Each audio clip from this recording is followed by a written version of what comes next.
Bismillahirrahmanirrahim. Assalamualaikum warahmatullahi wabarakatuh. Now I'm going to talk about where should we find the discussions of science in Islam. This is a book of Stephen Hawking, written before he died.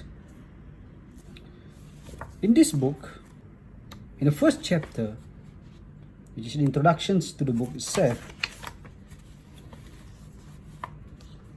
where he wrote why we must ask the big questions. Quote, people have always wanted answers to the big questions. Where did we come from? How did the universe begin? What is the meaning and design behind it all? Is there anyone out there? So this is introductions of book written by Stephen Hawking, asking a big questions. What he said, where did we come from? So this is very fundamental questions. The foundations, where the foundation of science laid upon. Where we come from, how did the universe begin? So the explanations of modern science founded on these big questions. So we go to how science in Islam, where we can find such discussions in Islam. For example, this book, Tahafut al-Tahafut, written by Ibn Rushd as refutations against Imam Al-Ghazali, the book titled Tahafutul Falasifa. In this book, surprisingly, started with a question that Stephen Hawking just now have asked, and I have read it. And he said, Hal lil alami bidaya? Mas'alatul qidam wal huduth. He started with the topic al-imkan wa mas'alatul tarjih.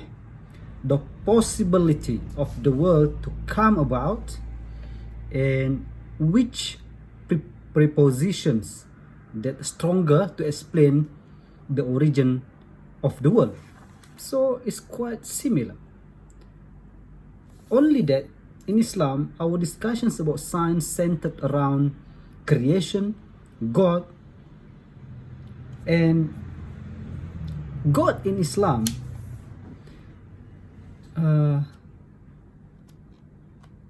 is not a picture or depiction of a primordial man who made the world with his hands. Although there are many verses actually describe about that God has hand, but always in our belief, in our creed, that this hand cannot be hand like this. Because the purpose of religion, first of all, is to address all mankind from all levels. And there are people just cannot imagine something that without a picture, without depiction. Therefore, sorts like this is required in the terms, in the text of religion, which can be found in Hadith, in Al-Quran. And many of our scholars who propose way of explanations of this, they call it ta'wil, qanun ta'wil, rules of doing interpretations of these verses. So Stephen Hawking, through this book, started with a big questions, and our Muslim scholars like this Tahafut al-Tahafut and Tahafutul Falasifa, who exposed some big questions about the origin of the world. Of course, if we go to our traditions, the book of philosophy divided into two. First part we call al-ilahiyat, the divinity, and secondly at-tabi'iyat. Tabi'iyat simply explains about the physics The first is metaphysics, is what beyond this physical world. It's basically a discipline. It is not a description, it is a discipline, after which we understood the discipline that explain the laws of nature, the laws of physics, and then we can discuss about what beyond that, discipline after that. It's just like fiqh and usul fiqh. After we have learned about tahara, after we have learned about so many things in specific in particular manners, ruling in particular aspect, after which we then can learn about the principles of those particular rulings in usul fiqh. So it is the discipline that explains about the two worlds, the world that we see observed directly and the world that we cannot observe directly. So if we ask where the science in Islam been explained, it is explained in our Tawheed, in the Kalam. In the first explanations about where we come from is similar to this book that Stephen Hawking wrote before he died, where he denied the role of a god, anthropomorphic god, a god like human being who make a chair. Of course, in Islam, we understood that the creation does not come that way. The creation is very very complex. It comes to the core, the fundamental elements of reality. So we will find in the Kalam tradition, in a philosophical tradition Islam, discussing about element of time, element of an atom, elements of the moving object, to which when we discuss about the act of God, Af'alullah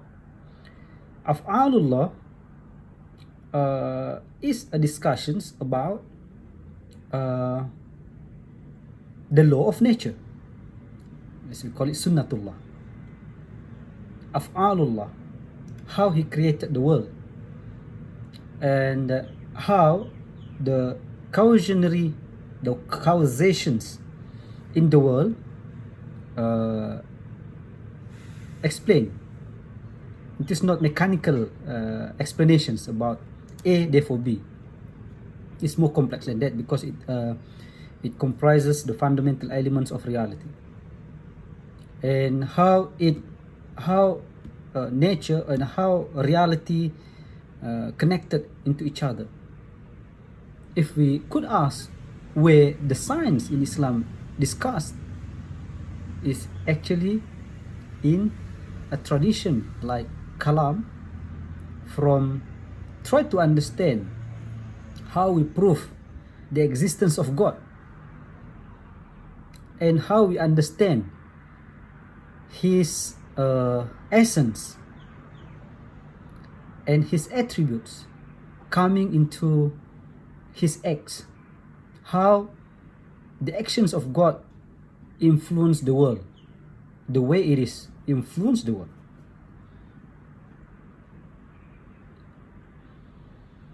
So that's I would like to discuss in this video. Thank you very much. Assalamu alaikum.